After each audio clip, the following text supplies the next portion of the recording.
Welcome back to the Marketing Madmen on Extra 106.3. Nick Constantino and Trip Job here, and we're finishing up our conversation with Gio and Zach.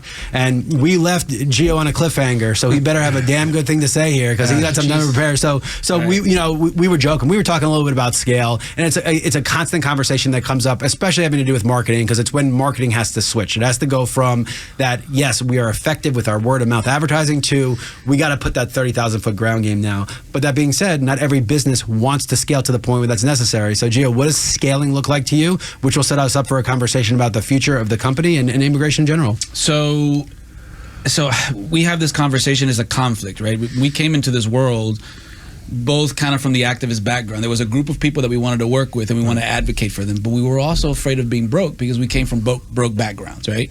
So we were able to meld these two things together. So, like, we don't know what scaling looks like. All we know is this. We know that we started, me and him, in a tiny office run by a slumlord down Atlanta Road, right?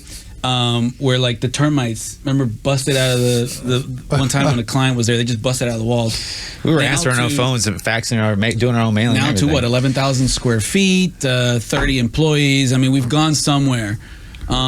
We try to kind of put parameters and we try to plan it, but it really just is based on just us serving this community and serving it in a way that we have something. And the thing we have is, like, most of my colleagues who have gotten to this point, they rarely ever do consultations anymore. They're rarely ever litigating anymore. They're rarely ever having conversations with their clients. They're just screening people. Every single day, Zach and I talk to our clients. Right, which is bonkers, right? Because we have 6 other attorneys in the office. So, like, why are we, giving somebody an update on a case? We always wanted to kind of keep that going. So the conflict is this: yeah, we could probably scale and make this thing great, but we don't want it to go off the rails.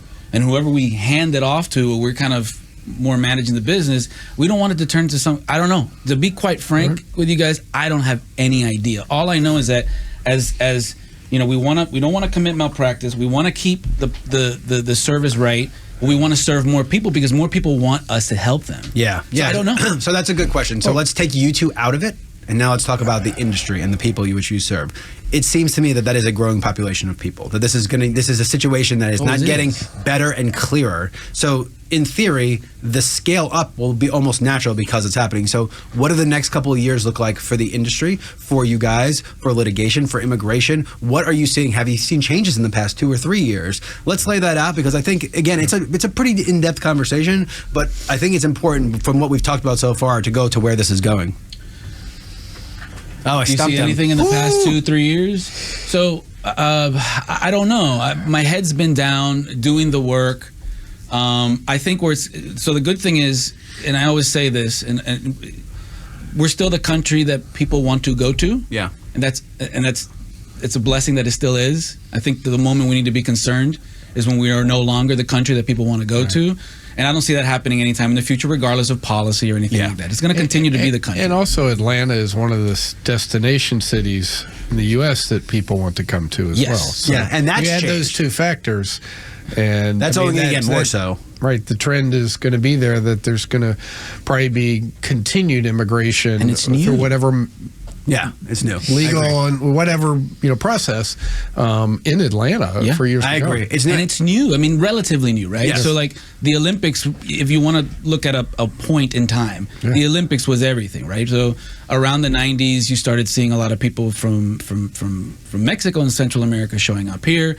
There was a lot of already established immigrant groups, like in Gwinnett County and Northern DeKalb. Yeah. But it just exploded in the 90s. Right. But the explosion, it's not a scary thing. The explosion means Atlanta blew up. I have a feeling it will come full circle in 26 with World Cup when you start getting, because honestly I've been in the planning stages already, and for the supporter groups and the micro villages that are popping up, and I just imagine, like, the Buford Highway spots where you can go Salvadorian and Dominican and Colombian and Laotian, and you could just keep hopping across. Wait till they make their way to downtown. And I think I'm proud, because I think that as a New Yorker, you believe nothing else exists outside of New York in the world, right? It's just like New York. So I knew about Atlanta. I'm like, like outcast, like cool. Leave me alone, Atlanta. You got nothing for me. And then I got down here. I'm like, this is like New York. You can get any kind of food you want, at any hour you find things. And I think the more we get these big events and we can showcase what Atlanta really is, the more people are like, that is not what I was expecting. Right. Well, that's why my answers are so underwhelming, right? And that's why my answers really don't have a lot of beef into it, because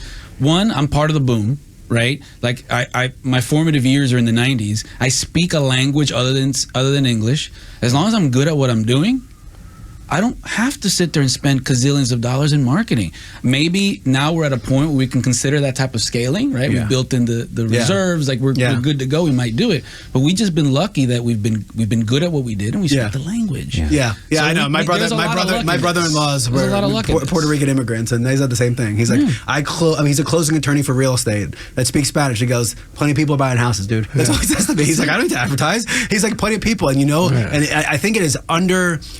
Look, the language, no matter what, will always disappear. People will become more monolingual. There's not more. It'll always disappear, but it'll always be a point of comfort for people to speak a language that somebody else can hear them and speak the language. Yeah. And I think it's one of the advantages to anybody that can do it. Whenever you go somewhere, I'm not saying become fluent, but I'm saying Duolingo for 3 months in any language, you'll learn enough that at least you'll try. And in my experience traveling, getting it right is not what anyone looks for. They want you to try. Yeah. They want you to try. And then what you start realizing is Spanish, Italian, and French are close enough that just trying gets you. And then what you realize that if you speak Portuguese for long enough, it's close enough to those three. It's Spanish and French combined. Yeah. Just these are patterns that people are afraid to pick up. The doors start to open up for you. And I hope I hope that one of the parts of everyone merging together is they don't lose their culture, but they become more open to hearing other people's culture and stories, because it's the reason I travel. It's the reason I think this country is so great, is that everyone has a platform to tell their stories, and ultimately we have much more in common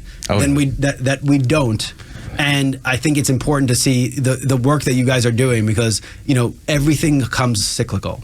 Right. And while we were in a cycle right now of some animosity, I always think that cycles go the other way. And I think that there will be a boom again. And I love seeing, Salvadorian food. And I love seeing all these different things, like Peruvian food has finally made its way. That is what makes this country great, and is what makes us better than everybody. It's not clickbaitable. All that good stuff is happening. These communities are great communities. The majority of the people that show up here are great people. And look, this has always been. I've spent the last 10, 15 years in industries that have actively been lobbying for more legal. Sometimes it's seasonal, sometimes it's but there's a lot of industries that need from everywhere. Workers, from right? everywhere. From we need more freaking doctors. We need more nurses. We need more engineers. We need more. And that's one of the funny things about immigration is what they do is they make it convenient. So there's a huge Lebanese contingency. They bring them. They say, you could be a doctor here, but you got to go work in the middle of nowhere because we're underserved in those areas.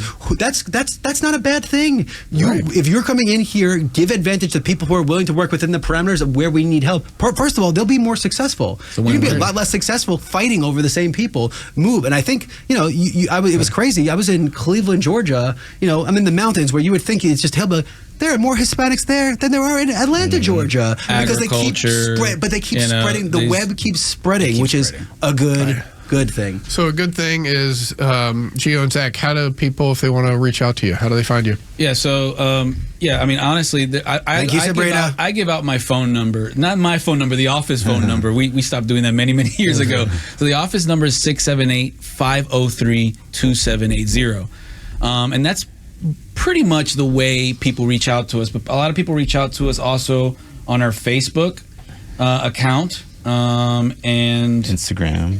Instagram too. Facebook, Instagram. I mean, if you go on Instagram or Facebook and you put Diaz and Gaeta, it's gonna pop up and it's us, right? Yeah. Our website is Gaeta. That's correct. Right? Yeah, and we're right here in Cobb County. So the website too, www.dglawga.com. A lot of people also reach out to us through the website, and we do have a system in place where people can reach out to us. Love it. Well, Gio and Zach, thanks so much. It's been a pleasure. It's been a great conversation, and it's been a wonderful episode on the Marketing Madmen, and we will be back next week. Thanks for having us. Go drink some tea and lemon, Trip. Yes.